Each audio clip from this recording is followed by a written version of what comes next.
Hi guys, welcome to my channel. I'm Dana and this is Delighted to DIY. If you like thrift flips and budget home decor DIYs, why don't you consider hitting that red subscribe button. For DIY number one, we're going to start with this 3 pumpkin standing sign that I got from Dollar Tree last year in their Halloween section. I'm going to start by removing the bows and taking them apart because they came all attached together. Then I remove as much of the front as possible just so that it's smooth. And because the back is smoother, we're going to use it. So here I'm just showing how I use my multi-tool to bang out the nails that were holding the other 2 pumpkins on. So I hammered down the nail on the front side and then use the pliers from the multi-tool to pull out the nails on the back side. Once all the nails were out, we now have our pieces we can work on. And because the front was kind of rough from where the pumpkins were taken apart from each other, we're going to be using the back as our new fronts. So I begun by taking off as much of the excess paper that was left on from taking them apart, as well as the sticker. I also removed the stand that was in the center pumpkin.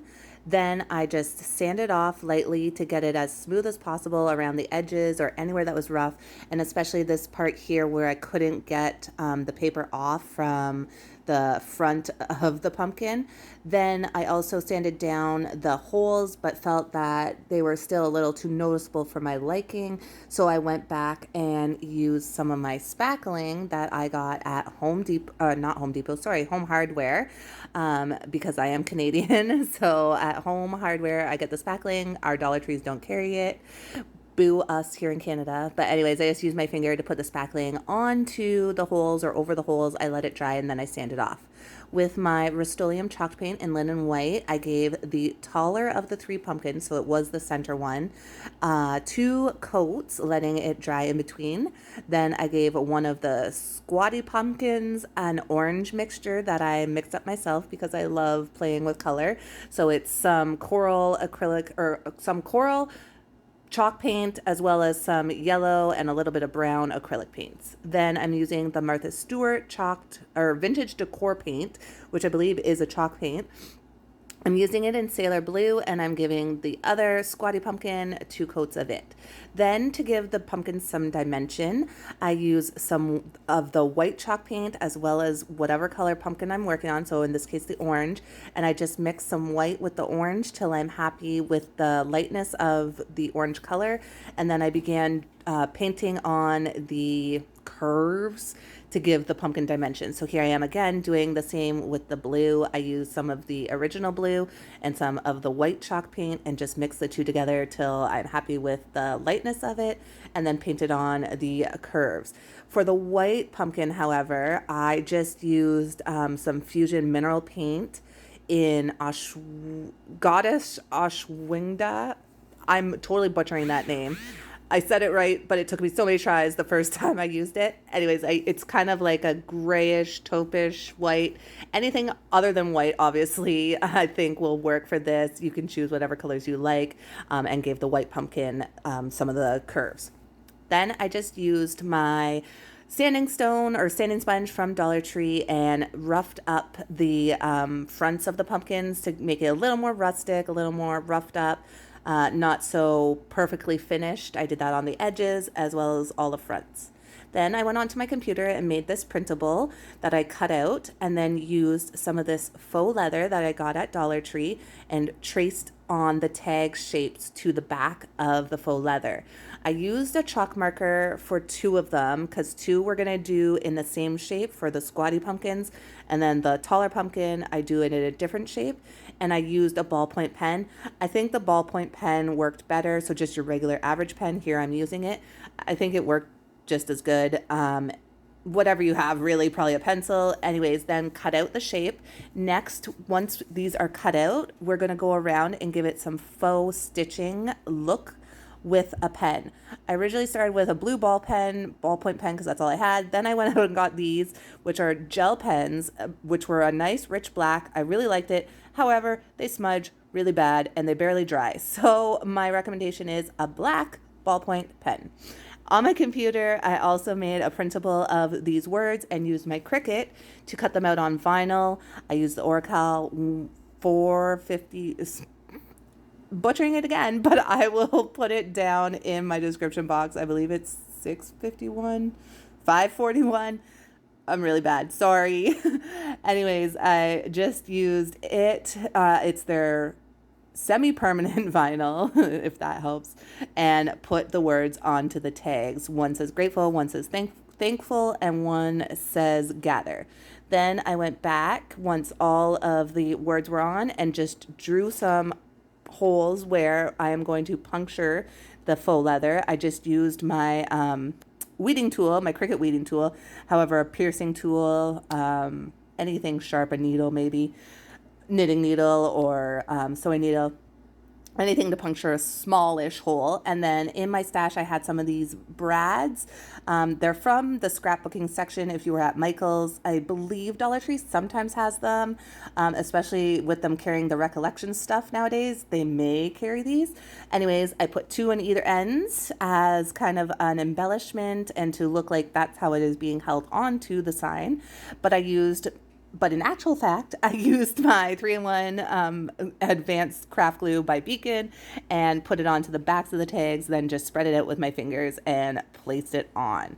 Then with some pieces of skirt from one of the hula skirts, or you could use raffia, I made some simple shoelace bows and trimmed the tails. I made one for each pumpkin, then used a dab of hot glue on the backs of the bows to adhere them to the pumpkin shapes.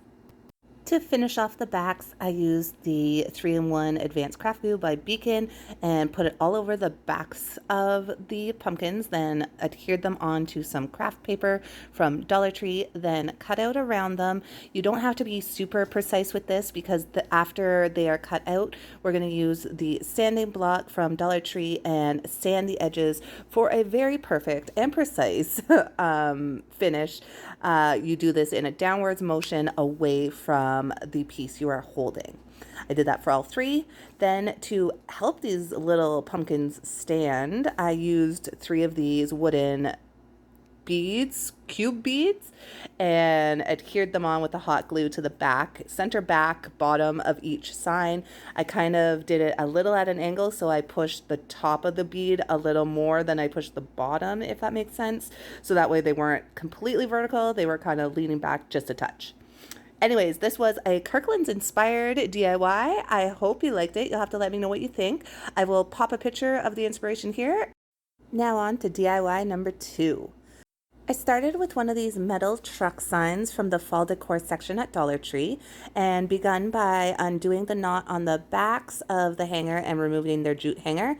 Then I took my Rust-Oleum chalk paint in linen white and gave it 3, maybe 4 coats because I wanted it pretty much fully covered. And as you can see here with 1 coat, you definitely need more. Today's video is part of the 5 Under 5 playlist.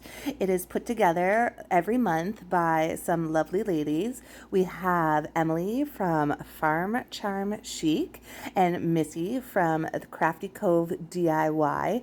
I will have links to both their channels in the description box below. And this month, their guest host is Shannon from Shannon's Crafty DIYs. I'll have a link to her channel also in my description box below.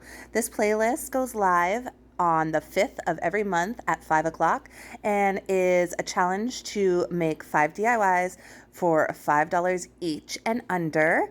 And it could be anything you want, but this month the theme was traditional farmhouse or farmhouse. Anyways, so I am bringing you 5 DIYs with a fall farmhouse theme, each one costing $5 or less. Now back to our DIYs. Once it was covered, I'm now going to use this faux distressing technique that I have learned from Confessions of a Serial DIYer. This is Christy. She is amazing, and what it is using a wooden block and some black acrylic paint and putting on the paint onto the block and then scraping off on the edge of my tray as much paint as possible and then just lightly rubbing this block over top, and all the high points will be left with paint.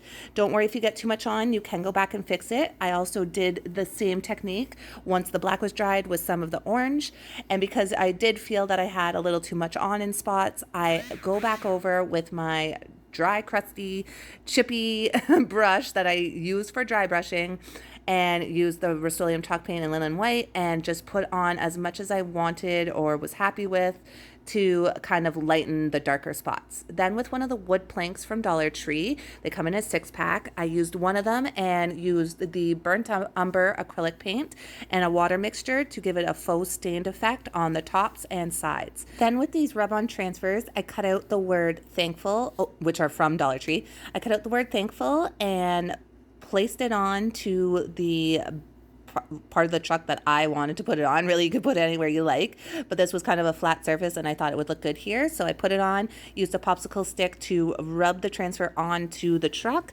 and that was it. I took the plastic piece off and I was left with thankful on.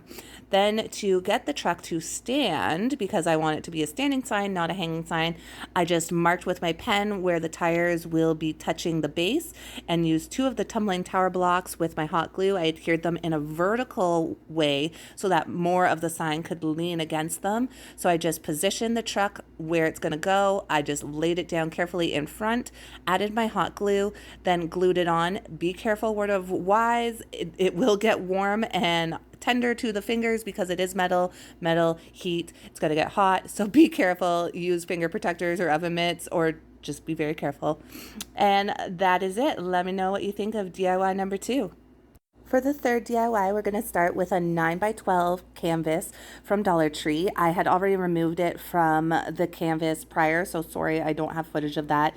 I'm sure if you're a regular watcher of DIYers, you've seen it done before, but you just kind of cut away the canvas and then take it off, then pull out the staples. Now I'm going in with my spackling and filling in the holes or any of the indentations that the staples left around all the sides. As well, I had put some wood filler into where the joints were because there was kind of some larger gaps. You can kind of see them here on the insides of the frame. Then I brought back the canvas and laid the frame on to measure where center was. So I marked that with my pens in the corners. And on my computer, again, I made a beautiful printable. So I printed it this time onto t-shirt transfer paper, and I'm getting this tip and technique from CeeJ. I will leave a link to her channel in the comment, or not in the comments, in the description box below. And this was actually pretty cool. I like this. This was my first time trying it, but I used the Mod Podge photo transfer version of Mod Podge. It requires quite thick of a coat that you put onto your printable so that almost none of it was showing. Then once it is covered, I laid it onto the canvas and then used my hands from the center out, rubbing it to get rid of as many bubbles as possible. Then I also used my Costco card because I didn't have anything else on hand. That needs to dry. I let it dry overnight. It says 24 hours, but overnight was fine. Coming back to the frame, I'm sanding down so that it becomes smooth, and then using the burnt umber water mixture. Again, we are going to faux stain the frame, all the edges, front, sides. I didn't do the back because when we put the canvas back on, it's going to cover it. Now I gently peeled away the top layer of the printable or the transfer, and this is what we were left with. I think it's beautiful. To hide the marks that I had made because I realized that they were showing and there was a couple smudges, and as I've said in many videos, I'm a perfectionist, so it bothered me. I just went in with some of the Rust-Oleum chalk paint in linen white and a small brush and cleaned up anywhere that was bothering me, basically. So I cleaned up the corners, I cleaned up around some of the letters. It wasn't too much. It was enough though. Then I used the 3-in-1 Advanced Craft Glue by Beacon and put it around the edges of the frame, put the frame on to the canvas, and then used my staple gun to staple the canvas back onto the frame. I did one side, or I did the top, then I did one in the bottom, made sure it was center, and then kind of lightly pulled and tugged and put, I think, about 3 on each side. Next, we're going to clean up the edges of the canvas that are showing through. I just did this with some of my little detail scissors. It was easier to kind of cut it from the back, but if you need to, you can cut it from the front also. I think this is the only time, because it's canvas, that my sanding technique will not work. I wish it would, but it doesn't. And that is it for DIY number 3. If you're liking these DIYs so far, why don't you give this video a big thumbs up? Because why not? For DIY number 4, we're going to start with one of these standing easel dry erase boards. I believe that's what it is. I got it from Dollartree. I'm going to take it out of the wrapper, and then using some scrapbook paper that I got from Michael's, I'm going to just lay it on top and kind of use my finger to leave a mark so I know roughly where to cut it. It doesn't, again, have to be precise, and it was already cut down because I'd used some, so it was actually almost the right width. Then I used the 3-in-1 Advanced Craft Glue by Beacon to glue it to the front of this easel board. And then once it was dry, I went in with the sanding technique to remove the paper edges and to give it a nice clean finished edge. Then I took 2 popsicle sticks, and with the burnt umber and water mixture, I gave these a faux stain all over. Probably should cut off the tips first because we are going to use straight edges as you see here. And of course, instead I do things backwards and had to go and restain the ends. Probably easier to do it the other way around, the way I'm saying, do as I say, not as I do kind of thing. Anyways, they are going to be borders on tops and bottoms. Then I thought about it and thought, maybe I don't want the light wood. So I stained all the light wood around the backs and the legs. Then with some transfers from Dollar Tree in their fall section, I thought these were gorgeous. I got all 3 that I found. These are the pumpkin ones. I cut a few up into individual pieces and just kind of started laying them around the bottom in kind of a collage.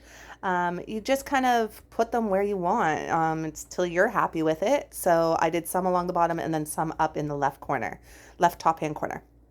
Then I took some stamps that I had in my stash because I kind of started my crafting as a scrapbooker. So I have a whole bunch of stamps and stuff, and I thought I just wanted to try and find a different way to show you guys how to do some lettering. It's not my favorite, I will admit it, but it is an option. There's always stickers from Dollar Tree, there's rub-on transfers, stamps, Cricut, decals if you have them, or transferring, there's the transfer method. So yes, there are many options, but this time I thought I would show you some stamping. So I used Hello from one of the stamp sets that I had, and then I had an alphabet set that I used to spell out the word fall. A tip is if you have ink on your acrylic block, as I got many times, make sure you rub it off because I have ruined projects by stamping with it on and hitting the paper and leaving ink where I didn't want it. Anyways, if you have any questions about the stamping, please let me know in the comments below. So once I had Hello Fall stamped on to my surface, I then took the popsicle sticks and used my hot glue and glued them on to the tops and bottoms of this easel. I made a bow that, sorry, I didn't show you a tutorial of, and that is it. I glued it on with the hot glue. Sorry, that is now it. For DIY number 5, here we are going outside the box. I hope you like it.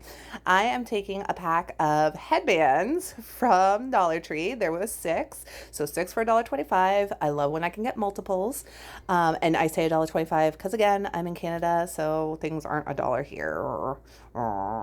Anyways, I painted them with my orange mixture that I had made early on in this video that I had explained to you guys, and gave them all 2 coats. Some turned out more orange than others. Some, the color bled through a little bit more. I like how it kind of has a varied difference of oranges. But anyways, once it was dry, back to the DIY, stop rambling, Dana. Once they were all dry, I made them into circle shapes. So I overlapped about 1 inch of the headbands and used hot glue to glue them together. Now I am stacking them up and using twine and putting where I didn't paint all together because we will now cover it with jute twine. You can always paint the whole thing and then you don't have to really worry about it, but also this kind of also helps to secure the connection. So when I tied it on, I left a long piece as where I made the knot, and then I've put it down and I'm wrapping over top of that piece. When I got about halfway down my wrapping, I kind of separated out the headbands just so that they weren't too tight, and then continued wrapping down some more. I think I wrapped about 1 inch to 2 inches, somewhere in there, then tied it off. Basically, you want to wrap till, if you leave stuff unpainted, wrap till you've covered that, and kind of wrap till it starts to the hoops start to separate again. You kind of know as you go, sort of thing. Anyways, then I tied it off with the piece that we had from the beginning and just kind of fluffed. No, not fluffed. That's not really the right word, but I just kind of zhuzhed up the hoops into a circular shape. Then with 3 pieces of dowel that I had from a previous project in a previous video, but they are from Dollartree. They were already cut this size, so they kind of worked perfectly. I hot glued 3 of them together into kind of a triangle shape, and then used a generous amount of hot glue and glued them into the center as our stem to our pumpkin.